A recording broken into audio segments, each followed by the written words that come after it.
Hello friends, new education policy के according semester third के chemistry की एक 6 यूनिट हम पढ़ रहे हैं जिसका नाम है कोऑर्डिनेशन केमिस्ट्री। और कोऑर्डिनेशन केमिस्ट्री का ये इंट्रोडक्शन है। इसको अगर आप समझ लेंगे तो कोऑर्डिनेशन केमिस्ट्री आपके लिए बहुत ज़्यादा आसान हो जाएगी। सबसे पहला टॉपिक है हमारा क्रिस्टलाइजेशन, जो आप पहले से पढ़ते हुए आ रहे हैं। अगर हमें क्रिस्टलाइजेशन करना होता है तो हमें एक सॉल्यूशन बनाना होता है और उस सॉल्यूशन में दो या दो से ज़्यादा सॉल्ट्स बन सकते हैं, या फिर हम ये कह सकते हैं कि कोऑर्डिनेशन केमिस्ट्री में कोऑर्डिनेट कंपाउंड या कॉम्प्लेक्स कंपाउंड के लिए जो सॉल्यूशन बनाया जाता है क्रिस्टलाइजेशन के दौरान, उस सॉल्यूशन में दो या दो से ज़्यादा सॉल्ट बनते हैं। और ये जो सॉल्ट बनते हैं उन सॉल्ट्स को हम दो कैटेगरी में स्टडी करते हैं, double salt and coordination compound. तो हम सबसे पहले पढ़ेंगे डबल सॉल्ट्स के बारे में। डबल सॉल्ट्स वो कंपाउंड्स होते हैं जो क्रिस्टल लैटिस में तो एग्जिस्ट करते हैं, जिसका मतलब ये है कि उनका क्रिस्टल तो बनता है, जैसे कि एक कॉम्प्लेक्स कंपाउंड का बनता है उसी तरीके से डबल सॉल्ट भी क्रिस्टल बनाते हैं। बट वो क्रिस्टल जो होते हैं वो बहुत ही ज़्यादा वीक होते हैं, क्योंकि अगर हम उन्हें पानी में या किसी और सॉल्वेंट में डिसॉल्व करते हैं तो उनका वो क्रिस्टल स्ट्रक्चर डिस्ट्रॉय हो जाता है और वो जितने भी आयन से मिलकर बना हुआ होता है उन सारे के सारे आयन्स में डिवाइड हो जाता है। तो हम क्रिस्टलाइजेशन से बनने वाले डबल सॉल्ट्स को इस तरह से डिफाइन कर सकते हैं कि compounds which exist in crystal lattices but breaks down into their constituent compounds when dissolve in water और any other solvents. The physical and chemical properties remain same as those of the individual compound. इस last sentence का जो मतलब है वो ये है कि जब हम डबल सॉल्ट को वाटर में या किसी दूसरे सॉल्वेंट में डिसॉल्व करते हैं तो उसके बाद उसके जो आयंस बनते हैं या कोई भी स्पीसीज़ बनती है वो बिल्कुल वैसी वाली स्पीसीज़ होती है जो कि डबल सॉल्ट के फॉर्मेशन के दौरान यूज़ की जाती है। मतलब जो रिएक्टेंट था और जिससे एक डबल सॉल्ट बना उसकी प्रॉपर्टीज़ में कोई चेंज नहीं होता। Main characteristic of double salts हम अगर देखें तो ये पहली होती है, double salt are stable only in solid state. वो सॉलिड स्टेट में ही स्टेबल है। अगर हम उनको आयनिक स्टेट में या फिर इन सॉल्यूशन स्टेट अगर हम बात करते हैं तो वो यहाँ पर स्टेबल नहीं होते हैं। और सॉल्यूशन जो होता है वो डबल सॉल्ट का, उसके अंदर वो वाली प्रॉपर्टीज़ होती हैं जिनसे वो बनकर बना हुआ होता है, जिसको हम बोलते हैं कॉन्स्टिट्यूएंट कंपाउंड्स और constituent particles. So solution of a double salt have properties of a mixture of their constituent compounds.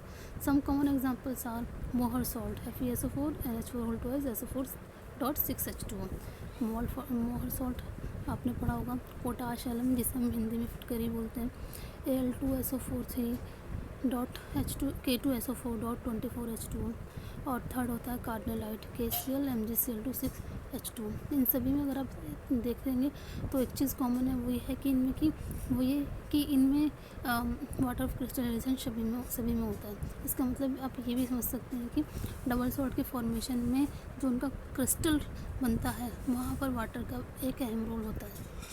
तो ये था हमारा डबल सॉल्ट का इंट्रोडक्शन। अब हम आ जाते हैं मोहर सॉल्ट के फॉर्मेशन में। जैसे कि हमारे पास ये मोहर सॉल्ट है। मोहर सॉल्ट का अभी मैंने आपको स्ट्रक्चर दिखाया था, chemical formula FeSO4 NH4 SO4 6H2। तो अगर हम मोहर सॉल्ट को वाटर में डिजॉल्व कर देंगे तो ये Fe2 positive, SO4 2 negative, NH4 plus SO4 2 positive में डिवाइड होकर अपने कॉन्स्टिट्यूएंट पार्टिकल की प्रॉपर्टीज़ शो करेगा। वो हम यहाँ पर देख सकते हैं। Fe2 पॉजिटिव बनेगा, यहाँ पर SO4 2 नेगेटिव बनेगा, NH4 प्लस बनेगा and SO4 2 negative plus water उसमें जो है 6H2O की फॉर्म में वो तो है ही, और जो हमने ऐड किया था वो वाटर भी होगा। अब हम आ जाते हैं कोऑर्डिनेशन कंपाउंड्स पर। कोऑर्डिनेशन कंपाउंड्स वो कंपाउंड होते हैं जिन्हें अगर हम पानी में या किसी और सॉल्वेंट में डिसॉल्व करते हैं तो ऐसा करने पर उसकी आइडेंटिटी ख़त्म नहीं होती है। सारी की सारी जो उसके कॉन्स्टिट्यूएंट पार्टिकल हैं वो डिवाइड नहीं होते हैं। उनमें कुछ ऐसे स्ट्रक्चर होती है जो कि आसानी से डिसॉल्व नहीं होती या आसानी से उनके बॉन्ड्स ब्रेक नहीं होते हैं। तो compounds which retains their identities when dissolve in water और एनी अदर सॉल्वेंट, उनको हम कोऑर्डिनेशन कंपाउंड या कॉम्प्लेक्स कहते हैं। मेन कैरेक्टरिस्टिक हैं कोऑर्डिनेशन कंपाउंड की first is chemical and physical properties of coordination compounds are completely different from their constituent particles.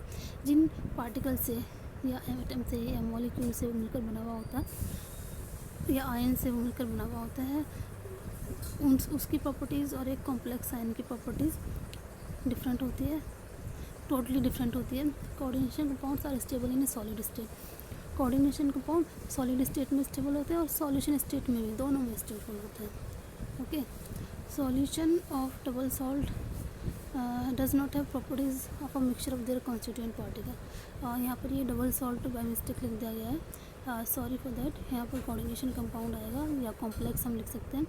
तो जो कॉम्प्लेक्स होता है उसके सॉल्यूशन की जो प्रॉपर्टीज़ होती हैं, या जो हम उसका एक सॉल्यूशन बना लेते हैं विद एनी सॉल्वेंट, इसमें वो डिज़ोल्व हो जाता हो, वहाँ पर उसके कॉन्स्टिट्यूएंट पार्टिकल की प्रॉपर्टीज़ देखने को नहीं मिलती हैं। जिसका मतलब ये है कि यहाँ पर कुछ खास तरह की बॉन्डिंग है। तो उसी को समझने के लिए हमने यहाँ पर कंपाउंड लिया है एक अमोनिया प्लस NaCl2। यहाँ पे अमोनिया एक्वस फॉर्म में लेना है, लिक्विड फॉर्म में लेना है, और NaCl2 जो लिया जाएगा वो ग्रीन कलर का होगा। तो यहाँ ग्रीन कलर का निकल क्लोराइड लेने के बाद हमारे पास एक आयन बनता है जिसे हम बोलते हैं NiNH3 2 पॉजिटिव कॉम्प्लेक्स आयन। इस तरह के ये जो हमारा NiNH3 2 पॉजिटिव, और ये सारी की सारी स्पीसीज लिखी जाएंगी लार्ज ब्रैकेट में। ये जो लार्ज ब्रैकेट है इसका भी अपना एक अहम रोल होता है लिखने के लिए, समझने के लिए कि हम यहाँ पर एक कॉम्प्लेक्स आयन लिख रहे हैं। अगर हम लार्ज ब्रैकेट लिखेंगे तभी वो कॉम्प्लेक्स आयन माना जाएगा, अदरवाइज़ हम उसको कॉम्प्लेक्स आयन नहीं बोलेंगे। और जब हम इसका इवेपोरेशन कराते हैं तो इवेपोरेशन कराने के बाद हमारे पास एक कंपाउंड बनता है, और वो कंपाउंड जो होता है वो होता है पर्पल क्रिस्टल्स ऑफ निकल हेक्सामीन, ओके, निकल हेक्सामीन डाइक्लोराइड। तो तब इसका कलर जो होता है वो पर्पल कलर का होता है। ठीक है, तो इस तरह से ये जो रिएक्शन है, इस रिएक्शन में मैंने ये बताने की कोशिश की है कि जब अमोनिया की रिएक्शन हम निकल क्लोराइड से कराते हैं तो निकल क्लोराइड एक ग्रीन कलर का कंपाउंड होता है। उसके बाद एक कॉम्प्लेक्स आयन बनता है।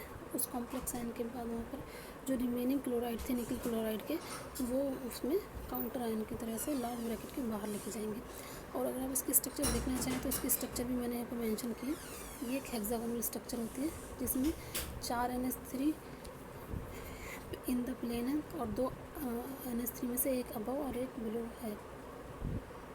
ओके, तो इस तरह से ये कॉम्प्लेक्स कंपाउंड बन जाता है। अब अगर हम इस कॉम्प्लेक्स कंपाउंड को जो भी हमने बनाया है, दैट इज़ निकल हेक्सामीन डाइक्लोराइड जो बना है हमारा, अगर हम इसको वाटर में डिज़ोल्व करते हैं तो डिज़ोल्व करने के बाद अब ये दोबारा से अमोनिया में और निकल 2 पॉजिटिव में या क्लोराइड 2 नेगेटिव आयन में डिवाइड नहीं होता है, बल्कि ये डिवाइड होता है निकल हेक्सामीन डाई कैटायन में प्लस क्लोराइड आयन। तो इस तरह से इस वीडियो में हमने पढ़ा कॉम्प्लेक्स कंपाउंड के बारे में और डबल सॉल्ट के बारे में, जो कि इसका एक इंट्रोडक्शन काइंड ऑफ होता है। अगर हमें ये प्रेजेंटेशन समझ में आ जाती है कि किस तरह से हमें इसे लिखना है या फिर हम कॉम्प्लेक्स आयन किसे कह रहे हैं, डबल सॉल्ट किसे कह रहे हैं, तो हमारे लिए कॉम्प्लेक्स कंपाउंड को या कोऑर्डिनेशन कंपाउंड को समझना आसान होता है। Thanks for watching the video, have a nice day.